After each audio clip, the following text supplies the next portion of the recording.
policies for environmental management are not new in our country. We find this in our Vedic literature, you find it in Ashoka's edicts, and you begin to realize that this is part of our ethos in our country.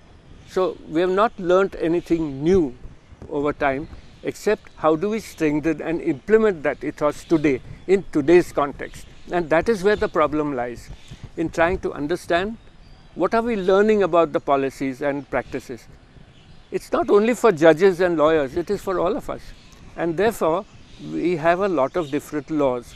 The first laws that came about were in British times, in this formal sector of environmental law, and you found that there were laws about, for example, the forest. Now, this is very interesting because they were managing forests as a resource for themselves. They were building ships out of that, they were building railways out of that, and a lot of the wealth of this country went out because of forest loss. An enormous amount of forest disappeared in the British times, which was a wealth that built the British Empire. Now, after independence, we changed all that. We brought in that in a democratic country, this is ours, and we have to therefore look after all the environmental sectors that we need to look at.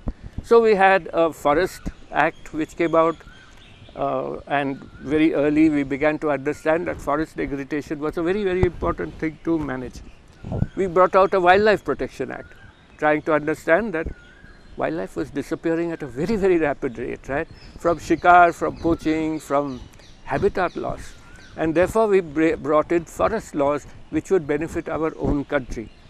We then had to find out a way of sharing that equitably with everybody. And so we created what is called a Biodiversity Act. This was in 2002.